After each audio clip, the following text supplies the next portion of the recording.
Welcome back everyone to Donkey Kong Country. I am Marcus and today we're gonna start off the exploration of Cream Croc Industries Incorporated, because apparently King K. Rool is an industrial tycoon of sort. Go figure. A giant big fat sentient anthropomorphic crocodile needs to have his pastimes, I suppose. Let's get out of here. So yeah, Cream Croc Industries. This is the start of the industrial levels in this game, and I feel that was the wrong. I feel that I misremember where the hell Rambi was, because there's Rambi in this stage, and it's in one of those holes that it's supposed to look like a bottomless pit, but it isn't. And yeah. Cream Croc Industries, this is the most unique stage setting in the game, having this kind of industrial site. Oh, I think this is... Damn it! I missed. You're supposed to get into this bonus room and get the single banana. If you get the single banana, you get a barrel as a reward, and that barrel you can use it to crush against the wall on the other side and reveal the entrance to another bonus room. It's basically a bonus room in a bonus room, which is the most dicky shit placement for a secret, honestly, in this game. I don't know if it's worse than just go off screen and hope to God you actually manage to land on a barrel without any indication of what's under it. But yeah, we're pretty damn close. It's a DK barrel, but inside here is Rambi. Here we go. Nice to see you, buddy. It's been a while and I already lost you. But yeah, Rambi is very useful in this stage because of that orangutan that we've seen before. Here, if we keep Rambi and run against his face and don't die like an asshole like I am doing right now, he should be able to deflect these barrels. Maybe gonna try show it off. Should be... Yes! Perfect! That's how it's supposed to go. And I lost it. Yeah, and it's not really going all that well, but there should be another bonus stage under here. Yes! And thankfully it's one of the easy ones. Oh, right. Now, I was saying before, Cream Croc Industries, this is the most unique stage in the game because it's it's an industrial setting in a game that has mostly been fairly organic right now. All of our stages were set in the open nature. There wasn't really that much artificial. I mean, outside of the temple buildings, but yeah. At this time instead we have a full oil refinery. As you can see here, we're jumping over these oil barrels. And I think this is one of the more environmental storytelling, because the more we get closer to DK, and the more the settings are gonna be these very barren wastelands, caves, very dark, and yeah, I think they tried to imply that King K. Rool is not only stealing bananas from DK, it's also slowly wanted to take over the entire island to basically convert it into an industrial site. At least this is what I can assume. Honestly, might be talking out of my ass, but yeah, it's a thing. And honestly, it won't be that out of place, considering that that was also basically the theme with Sonic the Hedgehog, just having... Damn it! I was too... I was too anxious about not dying. Because this is basically an automatic stage Like Sonic the Hedgehog, the thing with Eggman is that he basically wanted to take all of the animals in South Island and slowly convert them all into robots so that he can use for himself and basically destroying the entire island. The cartoons went, oh my god, did they really have to die in front of the freaking... Oh, come on, that... I am doing that... The thing is, I can't even be mad at this. I can't even be mad. I can just laugh at myself for just how dumb I am being. I swear, if I'm not busy trying to talk over the footage, I am a much better player than what I am, than what I look going through these stages right here. Definitely not dying as much when I play by myself.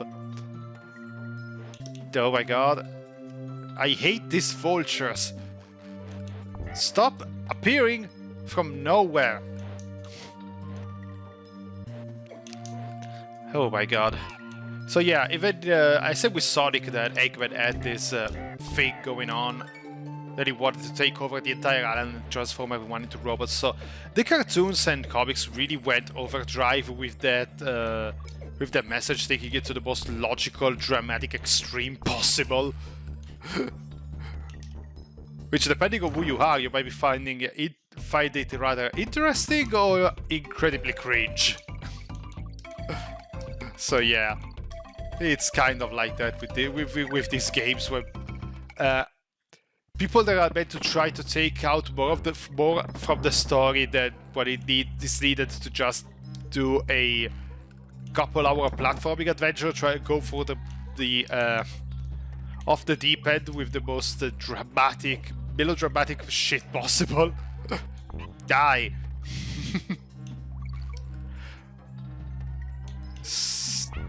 Oh, let's see if I can reach this barrel. Yes.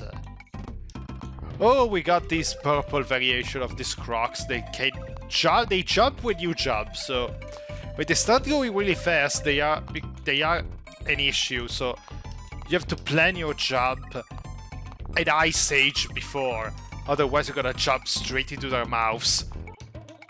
I hate when they start going so fast.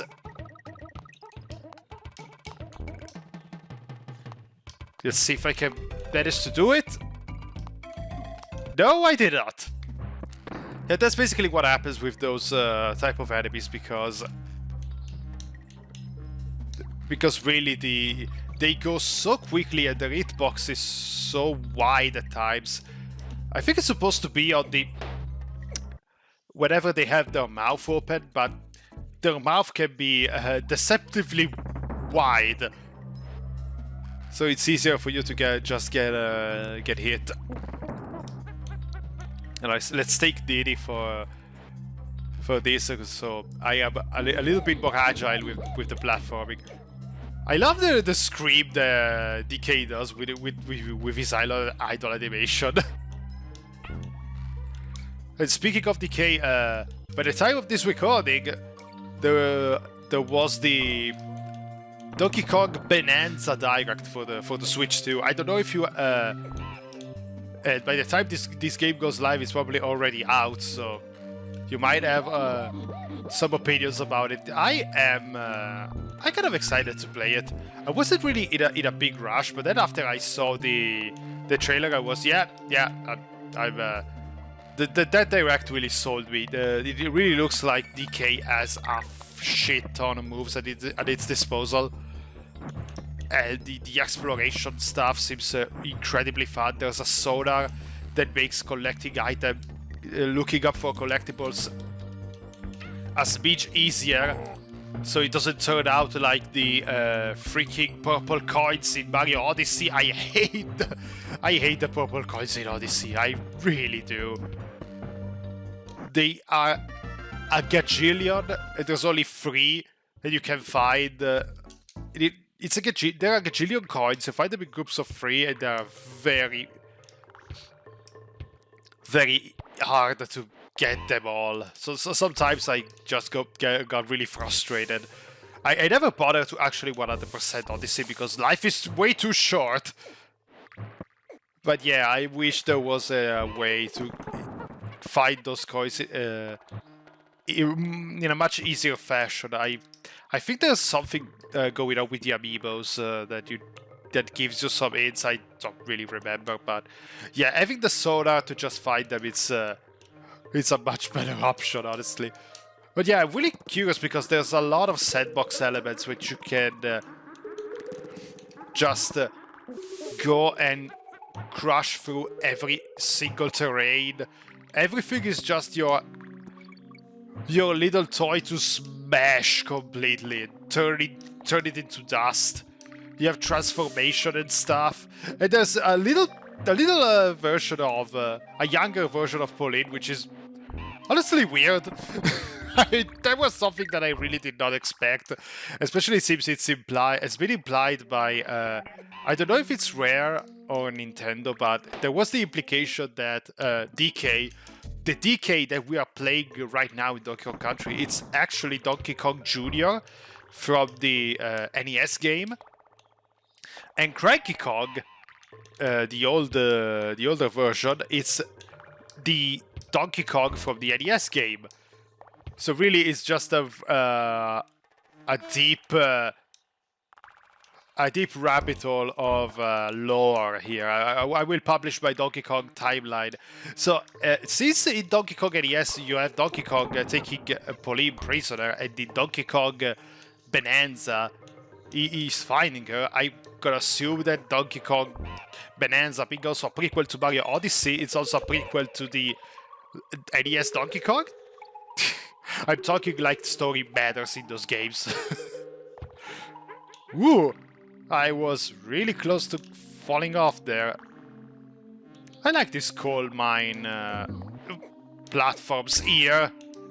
What I hate is those spewing nuts little vultures. Whoa, we have the worst water stage in the game. Poison Pond. This was a hard-ass level for me when I was a kid. I hated this place. It's very narrow. The green doesn't really help with some of the fish enemies. Yeah, you can barely see them at times. And it's very labyrinthian. There are a lot of these very narrow passages that you need to go through. And it's also chock full of these spiked wheels. Damn it! Really, Poison Pond it's a stage that is most likely going to eat through a lot of your lives. I hope I don't overstay my welcome in this stage. But yeah, this is really this is a stage that doesn't bring up any fond memories in anyone that has played this game. Stages like these are a reason why water levels have a bad reputation in general. I think water levels is something that can be done right. I think here it's the fact that you basically swim while jumping, so your movement is really jerky, and thus is harder to control. But in something like Donkey Kong Country Tropical Freeze, the water stages in Tropical Freeze are a freaking dream, because you move with the analog stick and you have a full 360 movement. So you have full 360 movement, you can sprint going through, and it's really just a freaking dream to control. It's fun, it's fast, it's quick, you have a means to defend yourself, and you don't keep dying because you keep getting ambushed by this freaking fish! I hope I don't stay here too long, I really do. So yeah. Oh my god! I need to be focused. I need to be focused, but I can't be focused because I have to talk!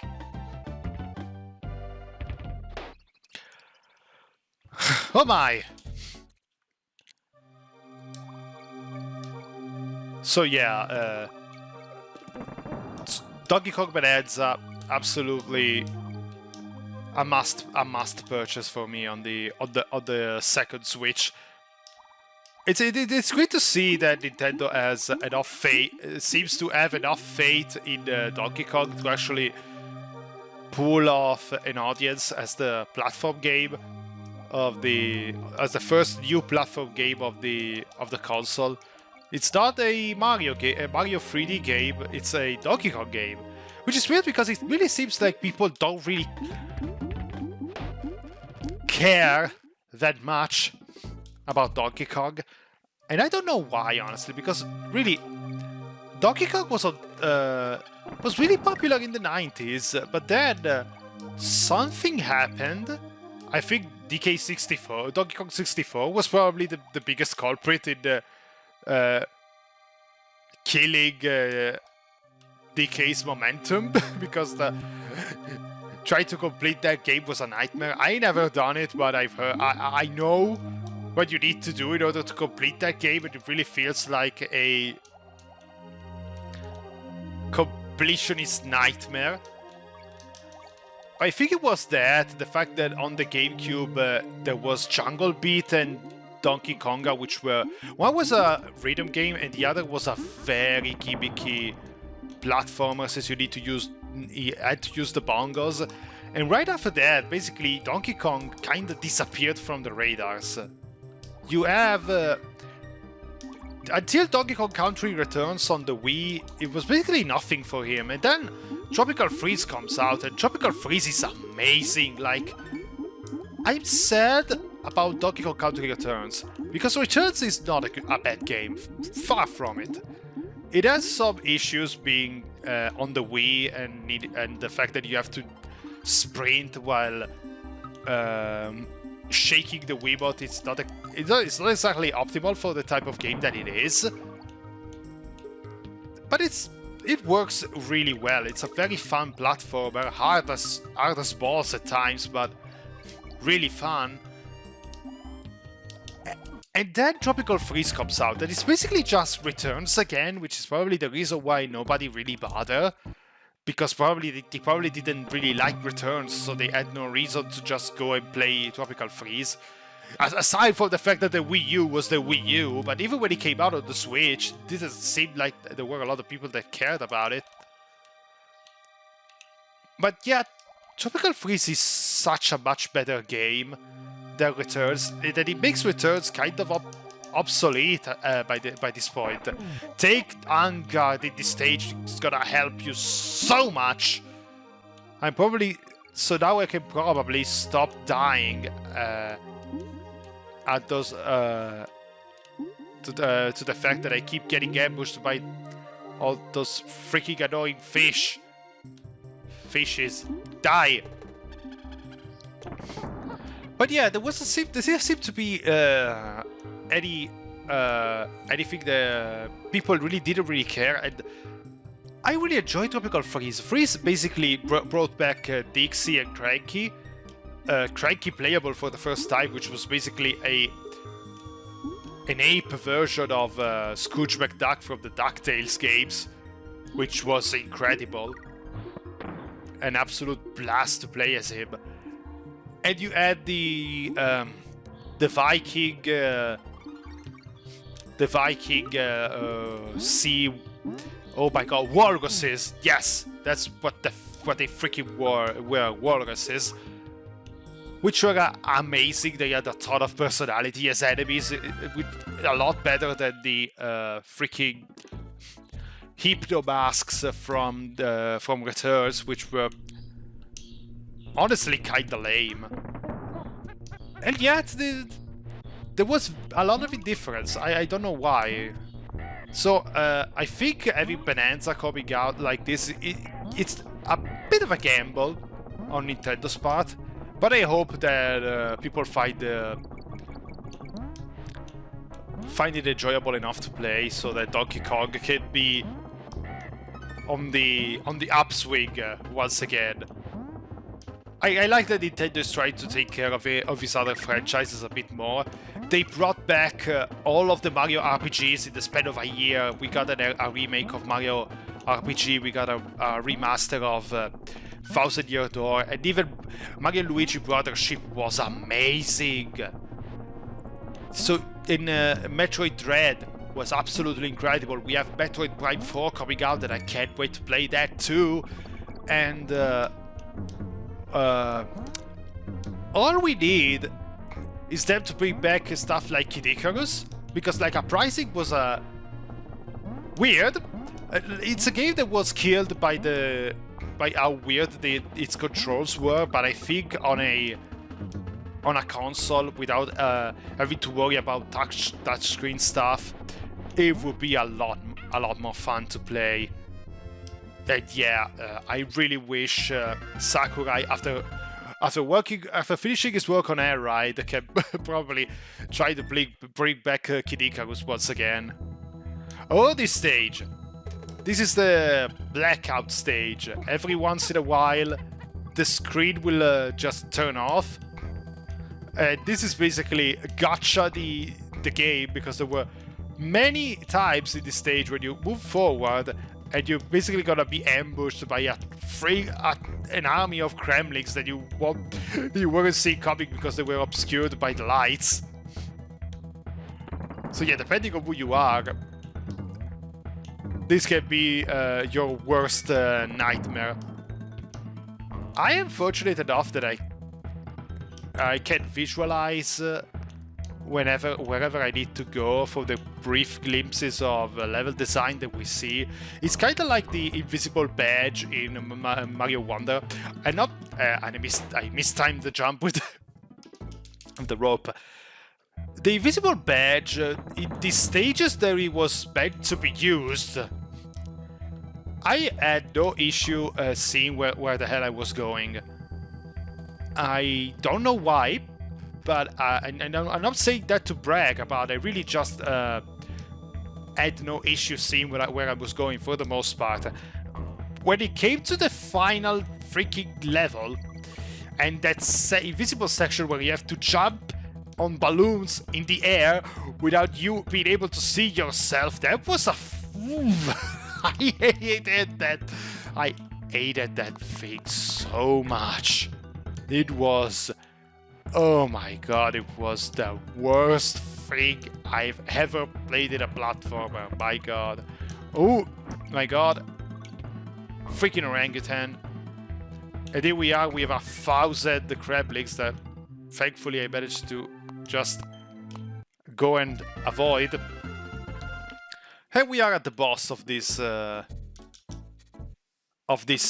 world, Dump Drum. And this boss is basically just a mook rush. You don't have to actually fight the boss itself. You just have to defeat all the different enemies that pops out of itself. This is basically a giant version of those barrels that spawn enemies in the normal levels. And yeah, it's basically just that. You have to keep moving. If you keep moving, it won't be able to crush you like this. And if you have Donkey Kong especially, this is a lot easier, because you can always one-shot every single enemy in the stage. And since you receive a DK barrel every time you start every time you start a boss level, you always have Donkey Kong. So yeah, this is probably the easiest boss in the entire game, if we can call it like that. So yeah, we got here, and we only have cheap cameras for us, and then after that is gonna be the final boss. So I am Markus, and I'll see you in the next video of Donkey Kong Country. Take care of yourself, guys.